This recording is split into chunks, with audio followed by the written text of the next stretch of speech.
Hello everybody, welcome back to Screenstars and welcome to another PlayStation 4 review. Today's review is for Disco Elysium, the final cut. It is finally getting its release on PlayStation 4. It's been out a couple of days now on the PlayStation 4. Now this is a game I've been hotly anticipating for quite some time, ever since it got its release in October 2019 I believe on the PC. It got some really high profile praise from many reviewers that I respect, especially people like SkillUp, Jim Sterling, ACG. A lot of people really loved this game. And this is the final cut now. My understanding is the final cut version of this game, the changes are things like the game is pretty much now fully voice acted. I would say about 90% of it is voice acted. There is some text based still, but for the most part it is voice acted. And apparently there have been a couple of additions in quests and things like that, and there's probably a couple of other minor changes as well. But it's hard for me to compare this version to the other version because I never played the other version, so I'm just reviewing this version that's in front of me.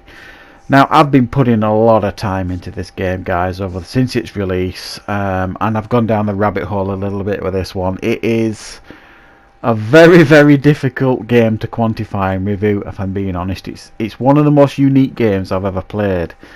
It is a cross between an RPG and a point-and-click adventure. I love point-and-click adventures. I've grown up on games like Broken Sword and the Monkey Island games. So it does feel as though it's taken its inspiration from certainly games like the Broken Sword games. The aesthetic is completely different. The world we're living in is completely different. And they've thrown in RPG elements here. Now, you essentially play a detective. A police detective who is a raging alcoholic, and your first introduction to this character is him practically naked on his hotel floor, having no memory of who he is and how he ended up there. You wake up, you try and figure out who you are. The first thing you've got to do is find your clothes and actually look at your reflection in the mirror and see what state you're in, and then piece together who you are, why you're there. And essentially there has been a murder. There's a body hanging out the back of this hotel. It's been there a number of days, and it's for you to investigate and figure out who has committed this murder along with your partner. So that's it. Essentially that's the story here. Now that doesn't tell the whole story. I mean, that's it. When I say you go down the rabbit hole with this game, you really go down the rabbit hole with this game. And it really is a detective RPG. I mean, initially you get to choose what kind of detective you want to be, or what kind of character you've got to be. You have some options. Now I kind of went down the intelligence route. You can either initially give your character like high intelligence or high physical abilities, but he'll be like as dumb as a rock sort of thing is how it kind of describes it. I went down the intelligence route because end of the day he's a detective. I wanted to be a bit like a Sherlock, you know what I mean? That comes with its own strengths and weaknesses as you play the game. By that I mean you will get to certain issues in the game, certain problems you have to solve. Some you can solve by using your mind, using your encyclopedic mind, and some you can overcome by using your physicality. And they both have advantages and disadvantages. So and you succeed by the roll of a dice. For example, when you're having conversations with people, you might really want to get in a certain door, or to open this garbage trash compactor, or other things like that, or get to a certain place in a conversation with someone, and it'll give you an option to do that. Now, if you've got high intelligence, it might give you a high chance on the roll of a dice to proceed with that conversation and get where you need to be. But not necessarily. You might have you might say you've got an 80% chance to succeed if you click this option, and you'll roll a dice and you could still fail.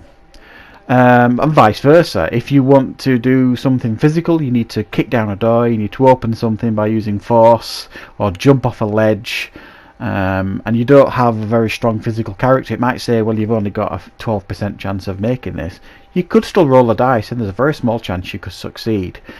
So it basically, for you to progress certain areas of the game, it's a roll of a dice basically, and if you fail, then you've got to find another way to solve that quest or that puzzle. Now, you get a number of quests given in this game as you proceed through it, as you proceed with your investigations. And you've got to find inventive ways of trying to get what you need from certain people through questioning them.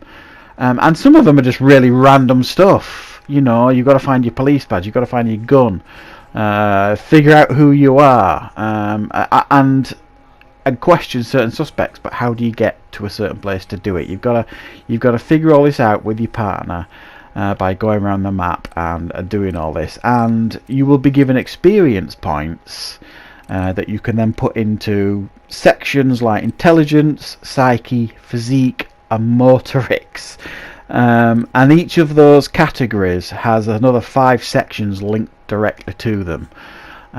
So you can upgrade certain parts of your intelligence, certain parts of your physique, endurance, etc. Things like that to build the character you want to build. There's other things as well. As a thought cabinet, which is when if you want to increase your intelligence on a certain subject, you'll pop it in your thought cabinet, and then eventually you'll understand that subject, so you can go back to another character and interact with them intellectually.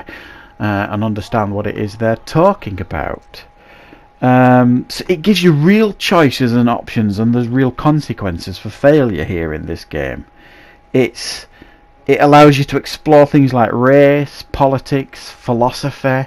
It's a very, very deep game, and it's one of the most inventive games I've ever played, and well written games I've ever played. I'll be honest, the first couple of hours I wasn't overly keen. I was failing a lot. Now there are certain things you will fail. If you fail a physical challenge, then it will harm your health. If you don't have anything in your inventory to put back into your health, you could die. It's game over. And you've only got certain levels in health. You might just have two levels. If it's gone by this event, then the game over. Same with like your morals. You might come across some moral issue that is just too distressing for you. You'll lose levels in that section. And again, if they drop to 0, it's game over. And I kept getting game over signs early in the game just by having conversations with people, and I didn't understand where I was going wrong. It didn't warn you. It didn't warn me at all the consequences, of me proceeding this direction with this conversation, and I found it very, very frustrating.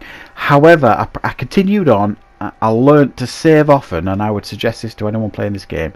Save often, and then as you progress through the game, as you get about 5-6 hours into the game, you'll start picking up more like health buffs and things like that, so that if one of those events happens, it gives you like a little bit of time to pop some health back in, or to pop some moral meds in, sort of thing, to help your mental state, and you'll proceed through that section then as well. There's also, you pick up items in the game, clothing, things like that, and they will give you extra buffs in your intelligence or whatever.